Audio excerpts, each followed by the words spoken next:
What if I told you that you might actually be a fallen angel? Have you ever felt like you're a stranger or a visitor, like there's a secret part of you that yearns for a place that it can't remember? Sound crazy? Well, we're about to uncover the forbidden knowledge of the Cathars, and it reveals our secret origins. It's information that's so earth-shattering that it was almost erased from history. In the 12th century, a radical movement shook Southern Europe to its core, and it challenged the Catholic Church's very foundations. The Cathars, also known as the Pure Ones, introduced beliefs so revolutionary that they drew the wrath of the Church. But what was it about their knowledge that angered the Church so much, and could it actually reveal the hidden truth about what you really are? Today we're exploring fallen angels' hidden knowledge in a church desperate to keep its power at all costs. We're about to reveal the banned knowledge of the Cathars. So who were the Cathars, and why has history tried so hard to silence their voices? Well, the Cathars were a medieval Christian group who believed in a universe dominated not by one, but two gods, a god of light and a god of darkness. The god of light was the creator of the spiritual realm, and the evil god was the master of the physical world, and was actually the God of the Old Testament, the biblical God. Are you starting to see why the church wasn't too happy with their beliefs? So for the Cathars, the universe was torn between two mighty gods. On the good side, the loving God, who's the creator of everything spiritual and pure, and the dark side of the God of the Bible, Satan himself. They called him Rex Mundi, which means king of the world. So according to the Cathars, Rex Mundi, the Old Testament god, Satan, tricked us. How? By getting us to join him in the war in heaven. That's right, according to the Cathars, you are a fallen angel that's become trapped in the material world and tricked into forgetting what you really are. The Cathars had a book, and it was called Interrogatio Johannes, or The Secret Supper. Now, as the title suggests, this book describes a secret supper in the kingdom of heaven, where Jesus reveals to John how Satan formed the earth and created humanity by trapping angelic souls in bodies. According to the Secret Supper, Jesus said, Satan commanded the earth to bring forth all living things, animals, trees, and herbs. The sea he commanded to bring forth fish, and the air, birds of the heavens. And he pondered on making man to serve him. He took clay of the earth and made man like unto himself. And he then bade an angel of the second heaven to enter the body of clay. Of this body he took apart and made another body in the form of a woman, and bade an angel of the first heaven to enter into it. And the angels grieved deeply that they thus had a mortal form imposed upon them, and that they now existed in different forms. And Satan bade them to perform the works of the flesh in their bodies of clay. See, the Cathars saw the physical world around us as a prison created by an evil god, a place where angelic souls were trapped and tormented. The Cathars weren't just rebels. See, the Cathars were actually visionaries who saw beyond the illusory veil of material existence and into the spiritual domain. Do you ever look at the world and kind of feel disconnected? Like a sense that there's more beyond what we see? Well, that's exactly what the Cathars felt, and they believed that we are more than just human. Is it possible that the Cathars were right, and that we are fallen angels trying to find our way back home? See, the Cathars wanted to reveal what they believed was the ultimate conspiracy, that the God of the Old Testament is actually evil, and our real mission is to escape this physical prison. But if that's all true, how do we escape? We'll answer that in just a minute, but first you might be wondering, if they believed that the God of the Bible was Satan, well, what did they think of the Bible and Jesus? First off, the Cathars looked at much of the Bible and said, no, that's the work of Satan. Yeah, you heard that right. The Cathars actually believed that the Old Testament wasn't inspired by divine wisdom, but by the devil himself. And when it came to Christian symbols and rituals like the cross and baptism and the Eucharist, pure evil in their eyes. So let's talk about the cross for a minute. While most of Christianity saw it as the ultimate holy symbol of sacrifice and forgiveness, the Cathars saw it as nothing more than an evil symbol of worldly power and oppression. Think about it. The cross was a torture device after all, and the Cathars hated it so much they'd destroy it whenever they found one. They were also against baptism. Why? Well, they believed that the material world was evil, and water is material, and so could never be holy, and that it was just a way for a greedy church to make money. The inquisitor Bernard Gui wrote this about the Cathars. Of baptism, they assert that the churchmen sell this water out of avarice, just as they sell earth for the burial of the dead and oil to the sick when they anoint them, and as they sell the confession of sins as made to the priests. And then there's the Eucharist. That's the ritual where people eat bread and drink wine to eat the flesh and drink the blood of Jesus Christ.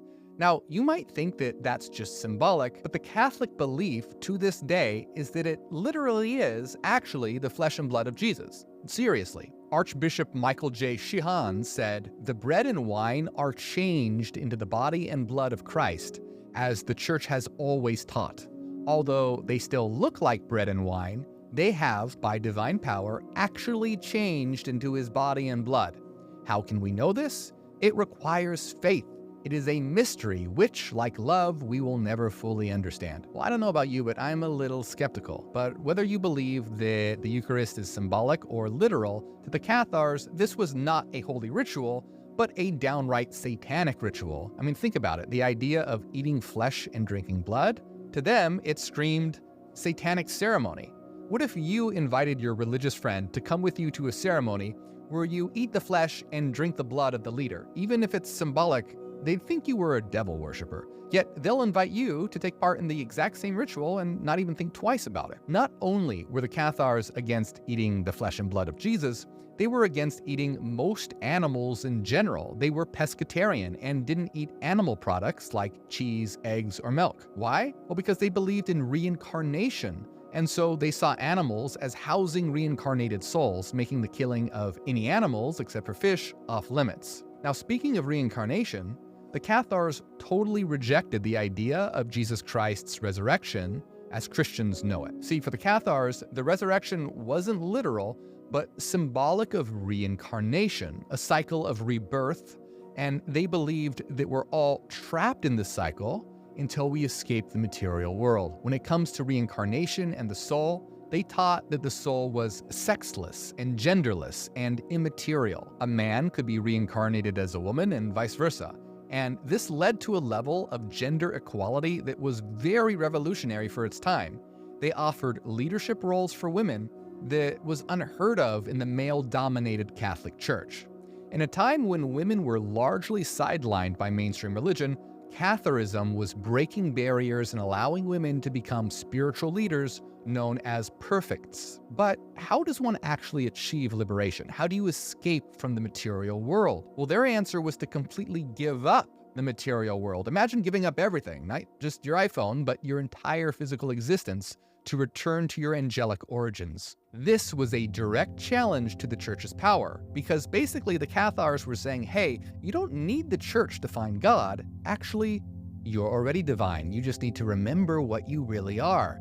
They were suggesting that the church, with all its rituals and rules, were servants of Rex Mundi, the devil, keeping us distracted from discovering our true angelic nature. So what was the church's reaction? They launched a full-on war, not just against the Cathars, but against the very idea that we could be divine beings stuck in a material prison. This was about controlling the narrative, making sure that we stayed in a state of fear so we could be controlled. The church launched a series of missions to convert or crush them. Pope Innocent III called for a crusade against the Cathars, marking the beginning of the Albigensian Crusade. The first mission against the Cathars occurred on the 22nd of July in 1209, and it's known as the Massacre at Béziers. But get this, according to some records, Béziers was home to nearly 20,000 Catholics and only around 200 Cathars.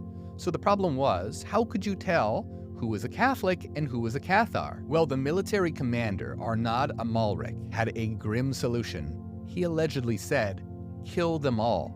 God will recognize his own." Throughout the years, the Cathars fiercely resisted, but they faced overwhelming odds. And the crusade extended over 2 decades and absolutely decimated the Cathar movement. Now get this, have you ever heard of the medieval Inquisition? Well, one of the main reasons that the Inquisition was formed was to eradicate any remaining Cathars. The last known Cathar perfect was executed in 1321, symbolizing the complete suppression of Catharism. But here's the thing, even after the Crusade and the Inquisition and centuries of time, the Cathar secret isn't lost because it's deep inside all of us.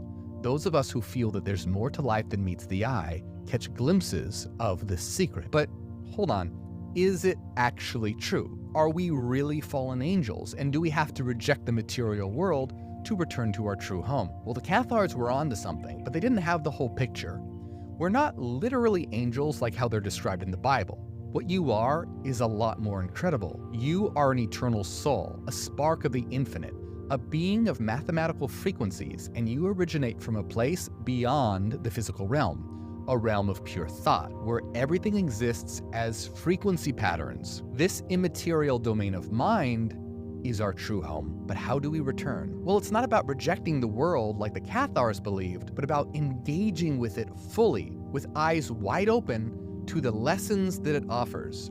You don't have to give up your smartphone or your favorite foods to find enlightenment. Instead, it's about understanding that while these things are part of our lives, they don't define us.